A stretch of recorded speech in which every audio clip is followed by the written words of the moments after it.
ভুল করে অন্যের ইউপিআইতে টাকা পাঠিয়ে দিয়েছেন, একদম চিন্তা করবেন না। এই 3টি কাজ করে আপনি আপনার টাকা ফেরত পেতে পারেন। টাকা চলে যাওয়ার সঙ্গে সঙ্গে অযথা প্যানিক করবেন না। সবার আগে ওই ট্রানজ্যাকশানের একটি স্ক্রিনশট নিন এবং ট্রানজ্যাকশান আইডি বা ইউটিআর নাম্বার সেটি কোথাও লিখে রাখুন। মনে রাখবেন এটি আপনার কাছে সবথেকে বড় প্রমাণ। এরপর আপনি যে ইউপিআই অ্যাপ থেকে সেই ভুল ট্রানজ্যাকশানটি করেছেন, ফোনপে, গুগল পে কিংবা পেটিএম, সেই নির্দিষ্ট অ্যাপের প্রোফাইলে টাচ করলে একদম নিচের দিকে হেল্প বা সাপোর্ট অপশন পেয়ে যাবেন। সেই জায়গায় গিয়ে আপনার কমপ্লেনটি রেজিস্টার করুন। শুধু অ্যাপে অভিযোগ করলেই হবে না, প্রত্যেকটি ব্যাংকের একটি নির্দিষ্ট হেল্পলাইন নম্বর থাকে।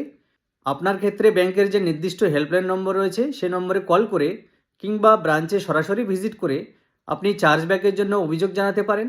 যদি ইউপিআই অ্যাপ বা ব্যাংক কোনো জায়গা থেকে আপনি সমাধান না পেয়ে থাকেন, তাহলে এনপিসিআই অর্থাৎ ন্যাশনাল পেমেন্ট কর্পোরেশন অফ ইন্ডিয়ার যে অফিসিয়াল ওয়েবসাইট রয়েছে npci.org.in, এই লিঙ্কে ক্লিক করে আপনি আপনার অভিযোগটি গেট ইন টাচ সেকশানে গিয়ে রেজিস্টার করতে পারেন।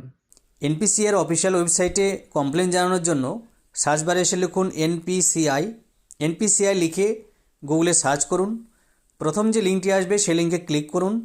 ক্লিক করার পর বাঁ দিকে 3টি লাইন দেখা যাচ্ছে, সে 3 লাইনে ক্লিক করে ঠিক নিচের দিকে দেখতে পাচ্ছেন connect to NPCI, get in touch for Annie solutions, এই অপশানে ক্লিক করবেন।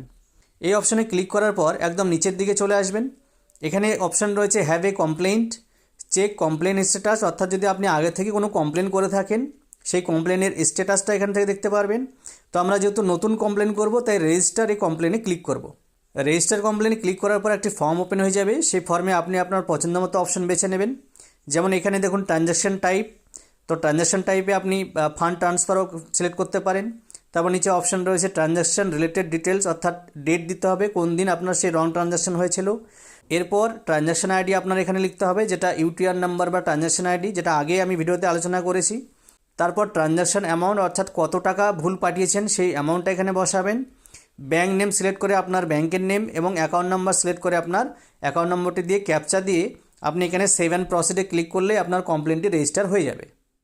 সচেতনতাই একমাত্র আপনার টাকা বাঁচাতে পারে, তাই অন্যদেরকে সচেতন করার জন্য ভিডিওটিকে প্রচুর পরিমাণে শেয়ার করুন।